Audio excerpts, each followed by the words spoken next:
सोमजाई चाकमाता सोमेश्वर देवस्थान ट्रस्ट यांच्या वतीनं मौजे फळसप येथे दरवर्षी मोठ्या उत्साहानं गावदेवी मातेची यात्रोत्सव सोहळा साजरा केला जातो। सालाबद्धाप्रमाणे यावर्षी देखील गुरुवारी 7 जानेवारीला सकाळी 5 वाजल्यापासून रात्री 9 वाजेपर्यंत भव्य दिव्य अशी मिरवणूक, महापूजा, महाप्रसादाचा कार्यक्रम मौजे फळसप येथे धार्मिक तसेच मंगलमय वातावरणात पार पडला। मंदिराच्या 14व्या वर्धापन दिनानिमित्त महिला आणि बालकल्याण मंत्री आदितीताई तटकरे, आमदार अनिकेतजी तटकरे यांची विशेष उपस्थिती लाभली होती। फळसपचे खंबीर नेतृत्व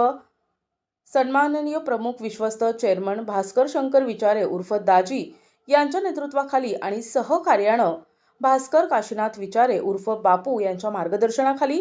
मंदिराच्या 14व्या वर्धापन दिनानिमित्त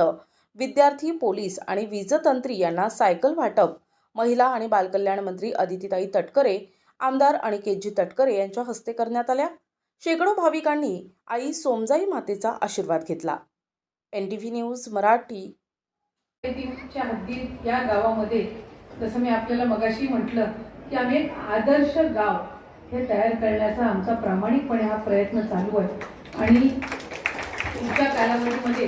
अधिक त्याला गती देण्याचं काम आदरणीय तटकरे साहेबांच्या आणि दाजींच्या मार्गदर्शनाखाली आम्ही करणार आहोत। आता तलावाचं सुद्धा आपण काम घेतलेलं आहे। मंदिराचा हा जर आपण परिसर बघितला आता थोडं मांडव वगैरे टाकल्यामुळे तो आपल्याला पूर्णपणाने पाहता जरी येत नसला तरी आम्ही अभिमानाने उल्लेख आवर्जून करत असतो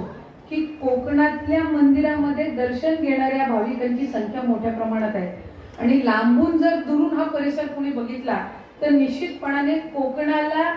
राज्यातलं किंवा देशातलं स्वर्गभूमी का म्हटली जाते याचा खऱ्या अर्थानं आपल्याला जर त्याचे छोटंसं एक उदाहरण बघायचं असेल तर हा मंदिराचा परिसर जर आपण दुरून बघितला तरी त्याचा एक भाग त्या निमित्ताने आपल्याला होत असतो। गावातली शाळा असेल, सामाजिक सभागृह असतील, ग्रामपंचायत असेल, बसस्थानकं असतील, बस स्टॉप असतील,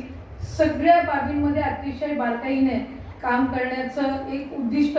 दाजींनी त्या ठिकाणी ठेवलं, त्यांच्या सर्व सहकार्यांनी ठेवलं आणि अनेकदा विकास कामांच्या बाबतीमध्ये जिथे गावांमध्ये वेगवेगळे पक्षीय मतभेद होत असतात इथे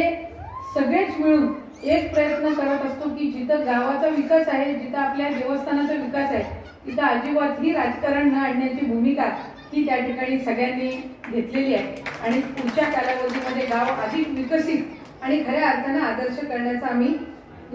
संकल्प जो केलेला आहे तो पूर्णत्वास नेणार। प्रतिनिधी अक्रम जटाम, NTV न्यूज मराठी, म्हसळा, रायगड।